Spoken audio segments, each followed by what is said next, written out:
Hi மக்களே, building approval நம்ம இப்போ வாங்குறோம் அப்படின்னா வாங்கும் போதே எஃப்எஸ்ஐ அப்படின்னு சொல்றாங்க.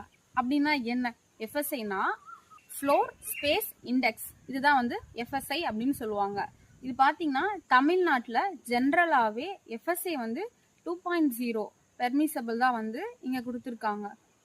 ஸோ நம்ம கிட்ட இருக்கக்கூடிய லேண்டோட ஏரியா இருக்கு இல்லையா, இந்த லேண்ட் ஏரியாவில் நம்ம எவ்வளோ கன்ஸ்ட்ரக்ஷன் ஏரியா வந்து நம்ம பண்ண போகிறோம் அப்படிங்கிறதுக்கான ஒரு ரேஷியோ தான் வந்து இந்த எஃப்எஸ்ஐ. இப்போ நம்ம கிட்ட வந்து ஒரு 1000 ஸ்கொயர் ஃபீட் வந்து லேண்ட் இருக்கு அப்படின்னா அப்போ எஃப்எஸ்ஐ வந்து ஆட் பண்ணிக்கலாம், 2.0 ஆட் பண்ணிக்கலாம். அப்போ பண்ணுறப்ப அப்போ 2000 வருது.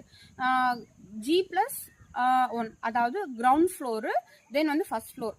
இது பார்த்தீங்கன்னா 1000 இந்த மாதிரி. இதே வந்து நம்ம வந்து G+2ஆவும் பண்ணிக்கலாம், ground floor, first floor, second floor இந்த மாதிரி. அப்போ ground floor, first floor, second floor அப்படிங்கிறப்ப 650 ஸ்கொயர் ஃபீட் இந்த மாதிரி வந்து நம்ம கொண்டு வரலாம். அப்போ ஓவராலாக பார்த்தீங்கன்னா 1950 ஸ்கொயர் ஃபீட் வரைக்கும் நம்ம வந்து பண்ணிக்கலாம். இதெல்லாமே வந்து நான் சொன்ன அந்த எஃப்எஸ்ஐ இருக்கு இல்லையா, இந்த ரேஷியோ வந்து கால்குலேட் பண்ணி தான் வந்து நம்ம ஒரு பில்டிங்கை வந்து கட்ட முடியும்.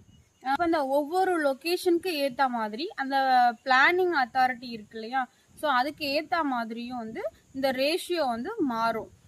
இது இப்படிதான் இவ்வளோதான் வந்து அப்படிங்கிற மாதிரி அக்யூரேட்டாக வந்து நம்ம சொல்ல முடியாது. ஓகே, கன்ஃபார்மாக நம்ம வந்து சொல்ல முடியாது. எதுவுமே நிறைய சேஞ்சஸ் இருக்கு, அது ஒவ்வொரு லொக்கேஷனுக்கு ஏற்ற மாதிரி மாறும். நம்மளுடைய சைட் வந்து லொக்கேட் ஆயிருக்கக்கூடிய அந்த செட்பேக் எவ்வளோ, ஹைட் பெர்மிஷன் எவ்வளோ, இது எல்லாமே சேர்த்து தான் ஒரு எஃப்எஸ், இது எல்லாமே சேர்த்து தென் அந்த எஃப்எஸ்ஐயும் சேர்த்து தான் வந்து அந்த ஒரு கால்குலேட், அந்த ரேஷியோ சொல்லியிருந்தோம் இல்லையா, அந்த ரேஷியோ வந்து ஆட் பண்ணுறப்ப வரக்கூடிய அந்த கால்குலேட் தான் வந்து டிராயிங் பிளான்ல வந்து நம்ம எடுத்துப்போம். இதை வந்து எஃப்எஸ்ஐ அப்படின்னு சொல்லாமல் எஃப்ஏஆர் அப்படின்னு சொல்லலாம். அப்படிங்கிறது பார்த்தீங்கன்னா ஃப்ளோர் ஏரியா ரேஷியோ எப்படின்னு சொல்லலாம்.